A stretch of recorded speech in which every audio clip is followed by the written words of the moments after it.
Bismillahirrahmanirrahim. Assalamualaikum warahmatullahi wabarakatuh. Nama saya Muhammad Fadlan Poyewang. NIM saya 2211120118. Dari kelas S4A. Pada kesempatan kali ini saya akan menjelaskan mengenai sanksi dan administrasi perpajakan untuk mata kuliah dari hukum pajak.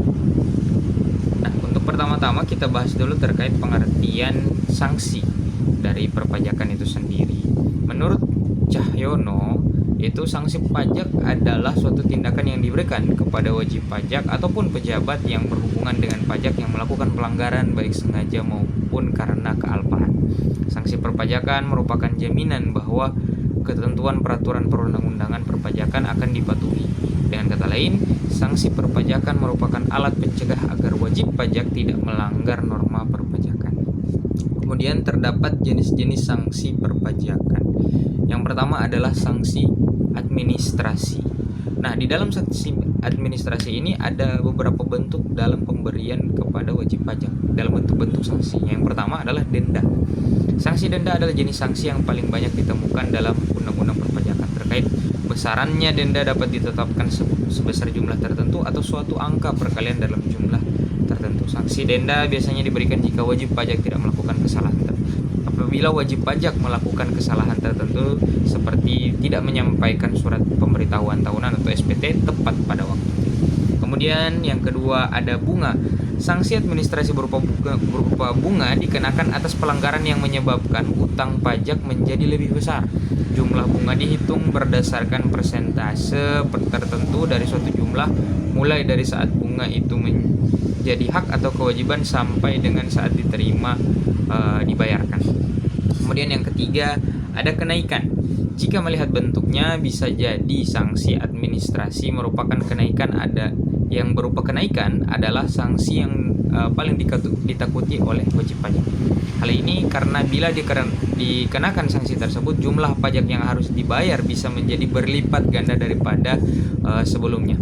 Sanksi berupa kenaikan pada dasarnya dihitung dengan angka persentase tertentu dari jumlah pajak yang tidak kurang dibayar.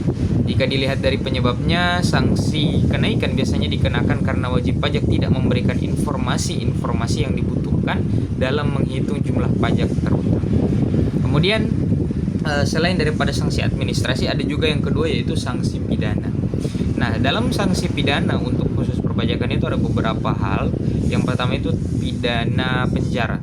Dalam perpajakan pun dikenakan sanksi pidana seperti yang tertera dalam undang-undang kitab undang-undang hukum pidana dan undang-undang ketentuan umum perpajakan menyatakan bahwa pada dasarnya pengenaan sanksi pidana merupakan upaya terakhir untuk meningkatkan kepatuhan wajib pajak. Sanksi penjara yaitu dijatuhkan untuk pelaku pelanggaran berat seperti penggelapan pajak atau pemalsuan dokumen perpajakan, dan hukuman penjara itu bisa bervariasi, umumnya mulai dari 6 bulan hingga sampai 6 tahun. Kemudian ada juga pidana kurungan.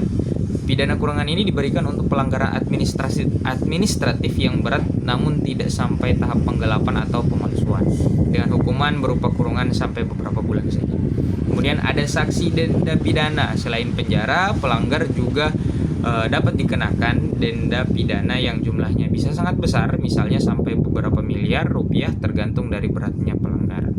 Kemudian kita masuk kepada bagian ketiga terkait dampak sanksi perpajakan terhadap kepatuhan wajib pajak. Yang pertama, peningkatan kepatuhan.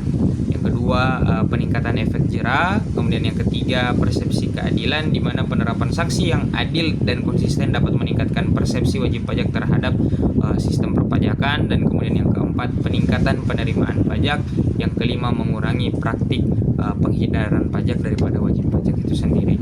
Kemudian dampak sanksi perpajakan juga harus diperhatikan dengan hati-hati, karena jika sanksi terlalu berat atau tidak adil dapat menimbulkan efek negatif seperti satu, rasa ketidakadilan. Yang kemudian yang kedua, beban keuangan dari wajib pajak, dan yang ketiga, penghindaran pajak secara agresif.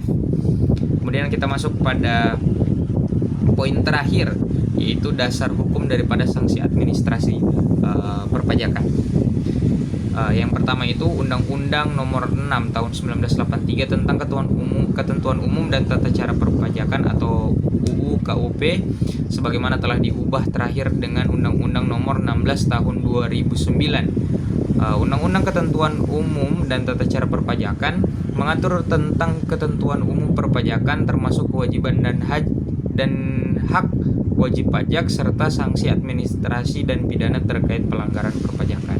Kemudian yang kedua, Undang-Undang Nomor 7 Tahun 1983 tentang pajak penghasilan sebagaimana telah diubah terakhir dengan Undang-Undang Nomor 36 Tahun 2008. Kemudian Undang-Undang Nomor 8 1983 tentang pajak pertambahan nilai barang dan jasa dan pajak penjualan atas barang mewah UPPN dan PPNBM sebagaimana telah diubah terakhir dengan Undang-Undang Nomor 42 Tahun 2009. Kemudian yang keempat, Undang-Undang Nomor 19 Tahun 2000 tentang penagihan pajak dengan surat paksa. Setelah itu yang kelima, Peraturan Menteri Keuangan dan Peraturan Direktur Jenderal Pajak. Dan yang keenam, Undang-Undang Nomor 28 Tahun 2007 tentang perubahan ketiga atas Undang-Undang Nomor 6 Tahun 1983 tentang ketentuan umum dan tata cara perpajakan. Undang-undang ini menguatkan berbagai ketentuan mengenai administrasi perpajakan serta sanksi administratif dan pidana untuk perpajakan yang ada di Indonesia. Saya rasa cukup untuk penjelasan saya kali ini. Mohon maaf apabila ada kesalahan kata. Saya ucapkan terima kasih. Assalamualaikum warahmatullahi wabarakatuh.